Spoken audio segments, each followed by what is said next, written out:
కళ్యాణం మనం చేసుకుంటున్నామండి. ఇందాక చెప్పాం రామనామం ఎంత గొప్పది అంటే ఆ రామనామం అనేటువంటి మణి యొక్క విలువ ఎవరికి తెలుసు అంటే సాక్షాత్తు పరమేశ్వరుడికి తెలుసు, శివుడికి తెలుసు. రామనామం శివుడు కూడా చేస్తూ ఉంటాడు. మనమే జపించలేం. ఇక్కడ ఉండి కూర్చొని అనవసరమైనటువంటి మాటలన్నీ కూడా మాట్లాడుకుంటూ ఉంటాం.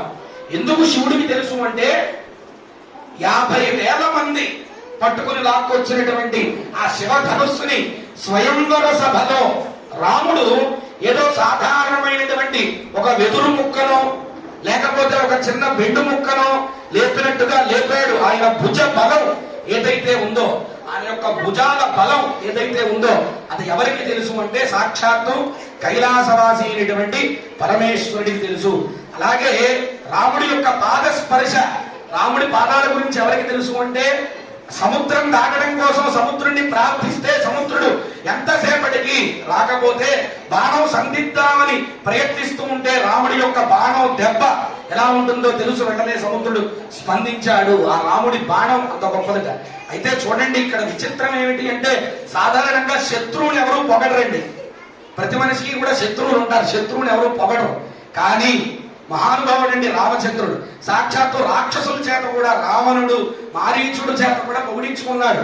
ఎలా అంటే ఒక రోజు చక్కగా రావణాసుడు కూర్చుని వాళ్ళ సైన్యాన్ని పిలిచి వాళ్ళందరినీ అడుగుతూ ఉన్నట్ట, సీతామ్మవారి వివాహం చేసుకోవాలంటే ఏదైనా మీరు ఉపాయం చెప్పండి.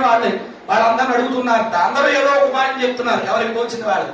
ఒకడన్నట్ట, మీరు రాముడి వేషం వేసుకొని వెళ్ళండి, రాముడిలాగా మారిపోయి సీతామ్మవారి దగ్గరికి వెళ్ళండి, వెళితే అప్పుడు వివాహం చేసుకుంటుంది కదా, ఒక్కసారి మీరు యొక్క కంకణం కట్టినా మాంగళ్యం కట్టినా ఇంకా మీ భార్య అయిపోతుంది కదా అంటే వెంటనే ఒక్కసారిగా రావణాసురుడు నవ్వి, ఓ ఈ పిచ్చివాడా, రాముడి వేషం వేసుకుంటే నేను కూడా ధర్మంగా మారిపోతాను, నా బుద్ధి కూడా మారిపోతుందిరా. అటువంటి రాముడి యొక్క ధర్మాత్ముడు, ధర్మస్వరూపుడు ఆయన. రాముడి నామం కాదు, రాముడి వేషధారణ చేసినా కూడా రాముడిలా మారిపోతాను, అది అయ్యే పని కాదని చెప్పాడు. అంత గొప్ప ధర్మాత్ముడు. అలాగే ఆయన బాణం యొక్క దెబ్బ ఎవరికి తెలుసు అంటే మాయా జింకగా వెళ్ళినటువంటి మారీచుడికి తెలుసు. మారీచుడు చెప్తాడు, ఓ రావణాసురా, నువ్వు అనుకున్నట్టు ఆయన ఏదో సామాన్యమైనటువంటి మానవుడు కాదయ్యా. నాకు మామూలుగా ఇదివరకు అసలు భయం లేదు, భయం అంటే ఏంటో తెలియదు. రాముడి యొక్క బాణం దెబ్బ నాకు తగిలిన దగ్గర నుంచి రామ అంటే కాదు, రానే అక్షరం పలికితేనే నా వెన్నులో భయం పుడుతోంది అని చెప్పాట మారీచుడు. చూడండి, ఆ రాముడి యొక్క బాణం దెబ్బ అంత గట్టిగా ఉంటుంది. అలాగే ఇంకొక అద్భుతమైనటువంటి శ్లోకం కూడా చెప్తారు సుందర రామాయణంలో, అగ్రత పృష్ఠతశ్చైవ పార్శ్వతశ్చ మహాబలౌ ఆకర్ణపూర్ణ ధర్మానౌ రక్షేతౌ రామలక్ష్మణౌ. అంటే రామనామాన్ని నిరంతరం ఎవడైతే జపిస్తాడో, ఎవడైతే రామనామాన్ని నిత్యం పలుకుతూ ఉంటాడో, అగ్రత అంటే మన ముందు, అంటే పృష్ఠత మన వెనకాల, పార్శ్వతశ్చ మన చుట్టూ, ఆకర్ణపూర్ణ ధర్మాలు రామ లక్ష్మణులు ఇద్దరు కూడా బాణాలు పెట్టుకుని చూస్తూ ఉంటారు కదా. వీడిని ఎవరైనా ఏమన్నా చేస్తే వాడికి తగినటువంటి ఫలితం మనం అప్పచెప్తామని. కాబట్టి అటువంటి రామానుగ్రహం మనందరి మీద అట్లా ఉంటుంది. అలాగే ఇంకొక పద్యం చెప్పి మాంగళ్య పూజకు మనం వెళదాం. ఆ రాముడు ఎంత గొప్పవాడు, ఆయన రెండవ సాటి దైవమిక లేడనుచు అంటారు. ఎంత గొప్పవాడు అనేది చక్కగా ఆయన కంచర్ల గోపన్న గారు అంటే రామదాస్ గారు ఒక్క పద్యంలో చెప్పారండి. ఇక్కడికి వచ్చి అందరూ ముచ్చట్లు చెప్పుకుంటారు కానీ ఎవరు వినట్లా. అది మాకు చెప్పేటువంటి ఆసక్తి తగ్గిపోతుంది, ఇంకా అనవసరం అని. త్వరగా పానకం వడపప్పు పెడితే వెళ్ళిపోతాం అన్నట్టుగా ఉంది కొంతమంది ముఖాలు చూస్తూ ఉంటే. కాస్త అందరూ కూడా నమస్కారం చేసుకుని ఆ పద్యాన్ని వినండి, పూర్తి చేద్దాం. అద్భుతమైన పద్యం అండి చెప్పారు. అందరూ కూడా వినండి, నమస్కారం చేసుకుని ఒక్కసారి గట్టిగా జై శ్రీరామ్, జై శ్రీరామ్, జై శ్రీరామ్. రామదాస్ గారు పద్యాలన్నీ కూడా రచిస్తూ రాముడికి రామ అంటే కాదు, దాశరథి కరుణాపయోనిధి, దాశరథి అంటే చాలుట, ఆయన చాలా ఇష్టంట. అందుకే రామదాస్ గారు ప్రతి పద్యం చివరిలో దాశరథి కరుణాపయోనిధి అని చెప్పి చక్కగా ఆయన చెప్పేటటువంటి పద్యాన్ని ఇక్కడ చెప్పడం జరుగుతుంది. అందరూ కూడా నమస్కారం చేసుకుని వినండి. బండన భీముడు అర్థజనతాంధవుడు ఉజ్వల బాణ తూణ కోదండ కళా ప్రచండ భుజతాండవ కీర్తికి రామమూర్తికి రెండవ సాటి దైవమిక లేడనుచున్ గడగట్టి భేరిక ఢాండ ఢాండ ఢాండ నినదంబుల చాండమునిండ మత్త వేదండమునెక్కె చాటదన్ దాశరథి కరుణాపయోనిధి అని చక్కగా రామదాస్ గారు చాలా గొప్ప పద్యం చెప్పాట. ఈ పద్యం వివరణ చెప్పాలంటే మనందరికీ కూడా చాలా సమయం పడుతుంది. చిన్న విషయంగా మనం తెలుసుకోవాలంటే విలువిద్యలో చాలా గొప్పవాడైనటువంటి మహానుభావుడు, చాలా కీర్తివంతుడు రామదాసు గారు చెబుతూ ఏమంటారంటే, ఓ రామ, నీకు సమానమైనటువంటి దైవం ఇంకెక్కడా లేడు, లేడు లేడు లేడు అంటే ఇంకెక్కడా ఎవరు లేరు అనేటువంటి విషయాన్ని కీర్తి స్తంభాన్ని నాటి మరి మంచి మదించినటువంటి ఏనుగు ఎక్కి దిక్కులు పెక్కటిల్లేలాగా ఆ ఢక్క ఢమ ఢమ అని కొడుతూ రాముడి కంటే గొప్ప దైవం ఇంకొకళ్ళు ఎవ్వరూ లేరు.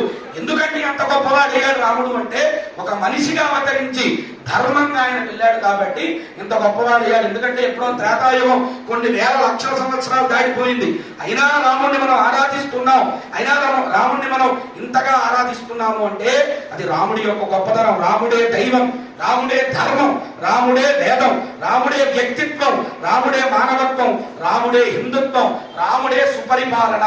అటువంటి అద్భుతమైనటువంటి పరిపాలన కూడా చేసినటువంటి వాడు రాముడు. అటువంటి రాముడిని మనం చక్కగా ఇంకొకటి కూడా మనం చెప్పుకోవాలి. సుందర రామాయణంలో చాలా చక్కగా చెప్పినటువంటి విషయాన్ని ఆంజనేయుడు కూడా వెళ్ళి రావణాసురుడిని గట్టిగా నుంచొని చెప్పాడు. ఏమనుకుంటున్నావు రాముడు అంటే, రాముడు చాలా గొప్పవాడు. దేవాశ్చ దైత్యాశ్చ నిశాచరేంద్ర గంధర్వ విద్యాధర నాగయక్షా రామస్య లోకత్రయనాయకస్య స్థాతుం నశక్త సమరేషు సర్వే. సమస్త లోకములకు నాయకుడు మా రామచంద్రమూర్తి. ఆయన దివ్యత్వం రావణ నీకు అర్థం కావట్లేదు. ఆయన శత్రుత్వం పెట్టుకున్నావు ఆయనతో. దేవతలు గాని, దైత్యులు గాని, రాక్షసులు గాని, గంధర్వులు గాని, విద్యాధరుడు గాని, నాగులు గాని, యక్షులు గాని అందరూ కలిసినా సరే రాముణ్ణి ఏమీ చేయలేరు. రాముడి యొక్క అస్త్ర సంపద, ఆయన అంబుల పొదిలో ఉండేటువంటి అస్త్ర సంపద, ఆయన శౌర్య పరాక్రమములు, ఆయన తేజస్సు అవన్నీ కూడా అటువంటివి. ఇంకో మాట కూడా చెప్పారు, బ్రహ్మాస్వయంభూ చతురాననోవ రుద్రోత్రినేత్ర త్రిపురాంతకోవ ఇంద్రో మహేంద్ర స్వరణాయకోవ స్థాపం నశక్త ఇది రాఘవస్య. అంటే 4 తలలు ఉన్నటువంటి రాముడు ఒక్కసారి బాణం ఎక్కిపెట్టి చంపుతాను అంటే రాముడిని ఎవ్వరూ ఆపలేరు. 4 తలలో ఉన్నటువంటి బ్రహ్మదేవుడు, రుద్రత్రినేత్ర 3 కళ్ళు ఉన్నటువంటి పరమేశ్వరుడు కూడా ఆపలేడు. అటువంటి గొప్ప శక్తి రాముడికి ఉంది. అలాగే ఆంజనేయ స్వామి అద్భుతమైనటువంటి పద్యాన్ని చెప్తాడు. రావణుడి దగ్గరికి వెళ్ళి హెచ్చరిస్తాడు, ఓ రావణ చెప్తున్నాను విను, మండిత విస్ఫులింగ విషమస్వలితామల కీరలక్ష గర్భాండము నిండ రామ వసుదాని పుడేశుడు వజ్ర సాధన ఖండిత పంక్తి కంఠగణ కంఠ పురాంకట శైల చారణోత్తండ బల ప్రచండ ప్రదండ ఖండన విచండమాండముల్ అని చెప్తాడు గొప్ప పద్యాన్ని. ఓ రావణ, మండిత విస్ఫులింగ, రాముడు వచ్చి తన బంగారపు కోదండాన్ని ఎక్కుపెట్టి బాణాలు వలవడం మొదలు పెడితే నిప్పురవ్వలతో భయంకరమైనటువంటి జ్వాలలతో అగ్నిహోత్రం కక్కుతూ బ్రహ్మాండమంతా నిండిపోయి రాముడు బాణాన్ని ప్రయోగిస్తాడు.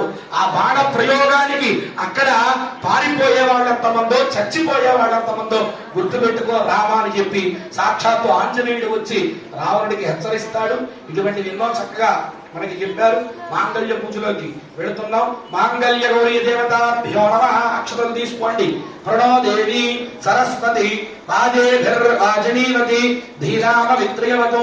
మాంగళ్య గౌరీ దేవతాభ్యో నమః. సరస్వతి మావాహయామి సత్తుం గతిత మునాపనంతో యత్ర ధీర మనసా వాచమగ్రత అద్రాజకాయ సత్యాని జానతే భద్రైషాం లక్ష్మీం విదారివాచి. మాంగళ్య గౌరీ దేవతాభ్యో నమః. లక్ష్మీ మావాహయామి గౌరీమేకవతి ద్విపది సాదృష్పది అష్టాపది నవపది బహువశి సహస్రాక్షరాపరమేర్యోమం. మాంగళ్యగౌరీ దేవతాభ్యో నమః. గౌరీం ఆవాహయామి తరంగ ప్రాణప్రతిష్ఠాపనం కరిష్యే అసునీతే పునరస్మాదిక్షుణ ప్రాణమిహనో ధ్యేయ భోగం నిర్ములస్యేమ సూర్యముచ్చరం తమనమతే ప్రళయాన స్వస్తి అమృతం వై ప్రాణ అమృతమాన ప్రాణ నేవైతాస్తారోపయతే. దేవదేవి మహాదేవి యావత్ పూజావసానకం తావత్వం ప్రీతిభావేన సూత్రే సుస్థిరా స్థిరా భవంతు వరదా భవంతు సుముఖీ భవంతు సుప్రసన్నా భవంతు స్థిరాసనం కుర్వంతు. ధ్యానం అమరీకమరీభార భ్రమరీ ముఖరీకృతం దూరీకరోతు దురితం గౌరీ చరణ పంకజం. మాంగళ్య గౌరీ దేవతాభ్యో నమః. ధ్యాయామి త్యాగపూర్వక నమస్కారాన్ని సమర్పయామి. ఆవాహయామి ఆసనం సమర్పయామి. ప్రవర్తక జయమ సింహాసనార్థం అక్షతాన్ సమర్పయామి.